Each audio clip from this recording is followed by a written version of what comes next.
अस्सलाम वालेकुम वरहमतुल्लाहि वबरकातुहू। कैसे हैं आप सब लोग? उम्मीद है आप लोग अच्छे होंगे जहाँ भी होंगे। आज मैं कोई वीडियो नहीं बना रही हूँ, कुछ इस्लाम से रिलेटेड मैं आज कोई बात यहाँ नहीं करूँगी, क्योंकि बात दरअसल ये है कि लोगों को कुछ मुझे ऐसे मैसेजेस और कुछ कमेंट्स आ रहे हैं कि लोगों को ये लगता है कि उनको मेरे बात करने के तरीके से, मेरी टोन से, मेरे लहजे से लगता है कि मैं कभी हिंदू थी ही नहीं, मैं हमेशा से ही मुसलमान थी। क्योंकि उन लोगों को ये लगता है कि मैं उर्दू ज़्यादा यूज़ करती हूँ, उर्दू वर्ड्स, इस वजह से इस पे कुछ लोग ऐसे हैं, मैं सबकी बात बिल्कुल नहीं करूँगी। बात इतनी सी है कि मुझे उर्दू में बात करना अब अच्छा लगता है। मैंने उर्दू धीरे धीरे वर्ड्स, उनके मीनिंग ढूंढे, उनको लर्न किया। मुझे बहुत तहज़ीब वाली लैंग्वेज लगती है, अच्छी लगती है, तो ये मेरी पर्सनल चॉइस हुई कि मुझे उर्दू में बात करना अच्छा लगता है। इसका मतलब ये नहीं है कि मुझे हिंदी में बात करनी नहीं आती, और क्योंकि मैं हिंदू पंजाबी रह चुकी हूँ तो मुझे पंजाबी भी बोलनी आती है। तो क्या मुझे ये बात साबित करनी पड़ेगी? और इस्लामिक वीडियोस बना रही हूँ तो उसमें काफ़ी ज़्यादा जो वर्ड्स का जो यूज़ है, जो इस्तेमाल है, वो उर्दू वर्ड्स का रहता है, और मैं भी कंफर्टेबल हूँ। हाँ, जहाँ मुझे उर्दू वर्ड्स नहीं बोलने आते, मैं वहाँ हिंदी वर्ड्स यूज़ करती हूँ। लोगों को इसमें प्रॉब्लम क्या है? लोगों को ऐसा क्यों लग रहा है कि मैं हमेशा से एक मुसलमान थी? देखिए, बात हिंदू या मुसलमान की भी नहीं है, बात सिंपल सी है कि मैंने जो, मतलब अगर मैंने एक रिलीजन चेंज किया है ना, तो मेरी पर्सनल चॉइस है। मेरी पर्सनल चॉइस के साथ साथ ये भी मेरी पर्सनल चॉइस है कि मैं किस लैंग्वेज में बात करूं, किस लैंग्वेज में बात ना करूं, और मैं मेरे व्यूअर्स, मेरी ऑडियंस को किस लैंग्वेज में उनसे मैं बात कर सकती हूँ। तो ये तो मेरी पर्सनल चॉइस है। अगर मुझे उर्दू में बात करनी है, मैं उर्दू में बात करूँगी, मुझे हिंदी में बात करनी है, मैं हिंदी में करूँगी। तो इससे मुझे नहीं लगता किसी को प्रॉब्लम होनी चाहिए आकर मुझसे ये कहना मैसेज में या कमेंट में कि आपके टोन से नहीं लगता कि आप कभी हिंदू थी। आप जिस तरह का आप जिस तरह की टोन, आप जिस तरह का लहजा यूज़ करती हैं, लैंग्वेज यूज़ करती हैं, कि आप उर्दू स्पीकिंग हैं, आप सिर्फ एक, शायद आप उनको लगता है कि मैं कोई पब्लिसिटी स्टंट ले रही हूँ। तो भाई ऐसा तो कुछ भी नहीं है। मुझे पता है कि मैंने चेंज किया है, मेरे घर वालों को पता है कि मैंने चेंज किया है, मेरे नेबर्स को तक पता है कि मैंने अपना रिलीजन चेंज किया है। इतने लोग काफ़ी हैं। मुझे हर एक को जाके ये नहीं जस्टिफाई करना कि मैंने अपने आप को या अपने रिलीजन को चेंज किया है। और देखिए, हर कोई किसी को जज करना ना बहुत आसान होता है, लेकिन आपको नहीं पता कि शुरू शुरू में मेरे लिए भी बहुत डिफ़िकल्ट था।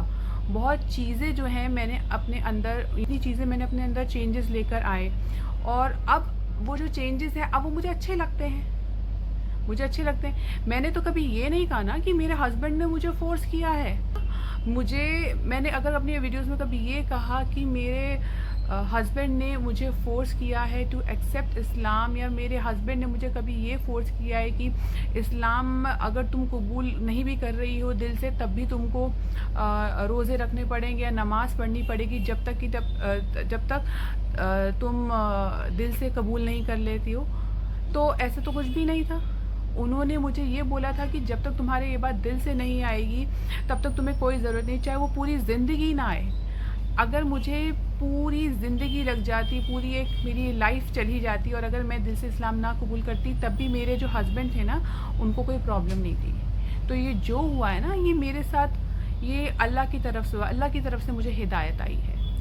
तो मेरे हस्बैंड का इसमें कोई हाथ ऐसा नहीं है कि उन्होंने मुझे फ़ोर्स किया, वो मेरे पीछे पड़े। हाँ, शायद हो सकता है वो एक ज़रिया बनकर आए, या फिर ये भी हो सकता है कि अल्लाह ने मुझे चुन लिया था। वो चाहते तो हो सकता है मैं शादी से पहले ही, मैं हिंदू होकर मैं अपने अपने धर्म को बदल लेती, है ना?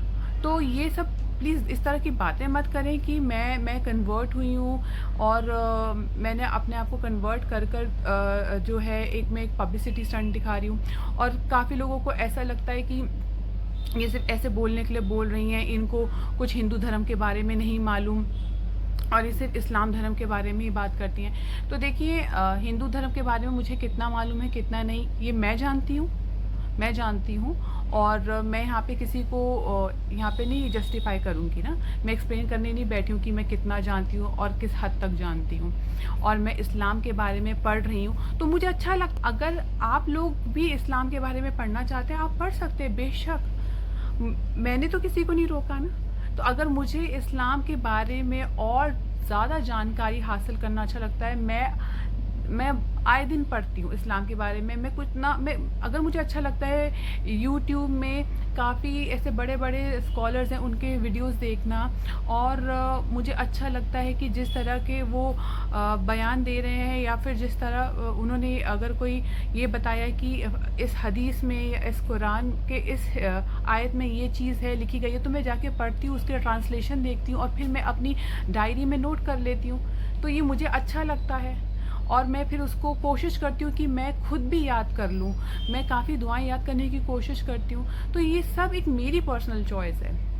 और बहुत लोगों को ये भी लगता है कि मैंने अपना नाम चेंज नहीं किया, तो मेरा नाम, या तो ये नाम ये कैसा नाम है, और ये पता नहीं हिंदू है या मुसलमान है, ऐसा कुछ कन्फ्यूजन है। तो मैं आप लोगों को बता दूं, मैंने अपना नाम चेंज नहीं किया, क्योंकि जब मेरा निकाह हो रहा था, उस टाइम पे मेरे हस्बैंड ने मौलवी साहब से पूछ लिया था कि क्या इनको नाम चेंज करने की ज़रूरत है, ऑन पेपर्स ये अपना नाम चेंज करवा सकती हैं, ये इस नाम से ठीक है ये। तो उन्होंने मौलवी साहब ने कहा था कि कोई ऐसा मसला नहीं, कोई प्रॉब्लम नहीं है, पारुल नाम भी ठीक है, बस आपका नाम पीछे आ जाएगा और इनका जो रिलीजन है वहाँ पे इस्लाम लिखा हुआ आ जाएगा, तो ठीक है, नाम ही ये भी रख सकती हैं। तो इसीलिए मैं पारुल सरीन थी शादी से पहले। प्लीज़ आप कहीं जाके देख लीजिए, सरीन जो होते हैं ना वो पंजाबी होते हैं, हिंदू पंजाबी। मैं पारुल सरीन से पारुल हुसैन हुई हूँ। तो मैंने अपना नाम चेंज किया है, और नाम छोड़िए, जहाँ मैंने कलमा पढ़ लिया ला इलाहा इल्लल्लाह मुहम्मदुर रसूल अल्लाह, उसके बाद आप मुझे ये बता दीजिए, कलमा पढ़ने के बाद तो मैं मुसलमान तो हो ही जाती हूँ, इस्लाम तो मैंने एक्सेप्ट कर ही लिया। फिर चाहे मैं अपना नाम पारुल रखूं या कोई इस्लामिक नेम रखूं, वो मैटर तो नहीं करता, मैंने तो कलमा पढ़ लिया। तो आप लोगों से प्लीज़ रिक्वेस्ट है, कुछ भी बोलने से पहले ना सोचें, क्योंकि अगर ये सब इतना ही आसान है ना, आपको लगता है कि ये सब चीज़ें इतनी इजी रही होंगी मेरे लिए उस टाइम पे, और जब मेरी शादी हुई थी, क्योंकि जब मेरी शादी हुई थी ना, तो मैं अपना ही धर्म मानती थी। शादी के बाद भी मैं हिंदुइज़्म ही फॉलो कर रही थी। वो तो धीरे-धीरे मुझे पता नहीं क्या हुआ, और कुछ शादी के 2 या 3 साल के बाद मुझे ऐसा लगा कि मेरे अंदर कुछ चेंजेस आ रहे हैं, और मुझे काफ़ी ज़्यादा कन्फ्यूजन हो रही थी काफ़ी सारी चीज़ों को लेके, और इस्लाम में मुझे लॉजिक मिल रहे थे। मैं इस्लाम पढ़ना स्टार्ट हो गई थी।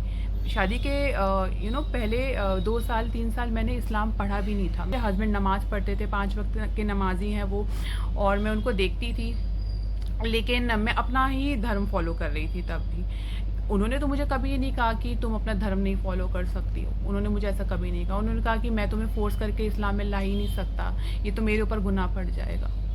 तो ये तो मेरी पर्सनल चॉइस थी कि शादी के कुछ 2 या 3 साल के बाद मैंने, जब मुझे इतनी ज़्यादा कन्फ्यूजन हो रही थी, मुझे बहुत बेचैनी होती थी, तो मैंने खुद से अपने आप से इस्लाम पढ़ना शुरू करा, और धीरे धीरे मुझे क्लैरिटी मिल रही थी। तो उस चीज़ को भी समझते करते करते मुझे 1 से 1.5 साल लग गया, और जब मुझे चीज़ें पूरी अच्छी तरह से समझ में आ गई, तब जाके ये मेरा डिसीजन था, ये मेरी पर्सनल चॉइस थी टू एक्सेप्ट इस्लाम दिल से, क्योंकि निकाह तो मेरा हो ही गया था, और मैंने शायद उस चीज़ को दिल से उस समय कबूल नहीं किया था उस टाइम। लेकिन शादी के 3 साल बाद जब मैंने इस चीज़ को पढ़ना स्टार्ट किया, तब जाके मैंने इस चीज़ को अपने आप एक्सेप्ट किया।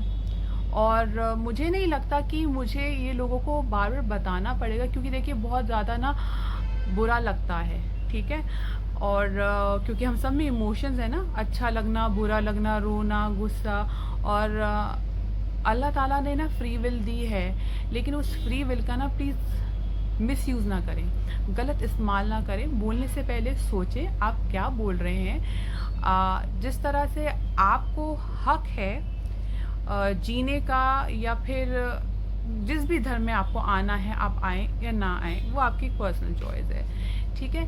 तो उसी तरह से मुझे क्या करना है, मुझे क्या अच्छा लगता है, मैं भी एक इंडिविजुअल हूँ, तो मैं क्या सोचती हूँ, क्या सोच रखती हूँ चीज़ों के बारे में, वो मेरी चॉइस है। प्लीज़ जज ना करें, ना मुझे ना किसी और को, ठीक है। हो सकता है कि मेरा बोलना किसी लोगों को बहुत बुरा लग सकता है, लेकिन मैं आप लोगों को एक बात बता दूं कि मेरे लिए अब आज के टाइम पे ना मेरे लिए सब कुछ आसान है। और जो चीज़ें मैं पढ़ती हूँ या बोलती हूँ ना, तो मैं वो समझ के बोलती हूँ। ये नहीं कि मैंने कहीं से पढ़ लिया, रट्टा मार लिया, या फिर आप उसको समझ सकते हैं कि बस मैंने पढ़ के बस बोलना है, एक वीडियो के आगे बैठ जाना है और बोलना है। नहीं, ऐसा तो नहीं होता। मैं चीज़ों को समझती हूँ, पढ़ा है मैंने, और मेरा दिल करता है, मेरा दिल चाहता है कि मैं वो इन्फॉर्मेशन अगर किसी को नहीं पता तो उनके साथ शेयर करूँ, और जिनको पता है लेकिन वो इस चीज़ पे ज़्यादा फ़ोकस नहीं कर रहे हैं, ज़्यादा गौर नहीं कर रहे हैं, तो वो लोग भी सुन लें। तो शायद एक तरह से मेरी कोशिश है कि मैं एक सदका जारिया कर रही हूँ, करना चाहती हूँ। ठीक है? अगर आप लोगों को अच्छा लगता है तो आप मुझे ज़रूर आके सुनें। लेकिन प्लीज़ इस तरह की नेगेटिविटी और बैड कमेंट्स ना करें, क्योंकि बहुत बुरा लगता है। और ये बात सब लोगों के लिए नहीं है। कुछ ऐसे लोग हैं जिन्होंने मुझे कमेंट सेक्शन में आके कमेंट किया था, और मैंने उनको ज़ाहिर-सी बात है ब्लॉक कर दिया, क्योंकि मुझे इस तरह की नेगेटिविटी नहीं चाहिए मेरे चैनल पे। ना मेरा ऐसा कोई इंटेंशन है या मकसद है नेगेटिविटी फैलाना। तो मैं उम्मीद करती हूँ आप लोगों से भी कि आप अगर किसी के बारे में कुछ अच्छा नहीं सोच सकते, अच्छा नहीं बोल सकते हैं, तो आप सबसे बेहतर है कि आप चुप हो जाएँ। तो अब आज के लिए बस इतना ही। थोड़ा-सा थोड़ा-सा मैं परेशान थी, डिप्रेस थी, तो मतलब मुझे ऐसा लगा कि मुझे शेयर करना चाहिए। I just wanted to share कि ऐसा मेरे साथ हो रहा है, और अगर किसी के भी सेंटिमेंट्स हर्ट हुए हैं तो उसके लिए पहले से आई एम सॉरी, माज़रत है। और अगर आपको मेरा ये चीज़ें, मेरी बातें समझ में आए तो मैं बहुत दिल से शुक्रगुज़ार हूँ आप लोगों की। और मिलूँगी मैं आपको मेरे नए वीडियो में, नए वीडियो के साथ। तब तक के लिए अल्लाह हाफ़िज़, दुआओं में याद रखिएगा।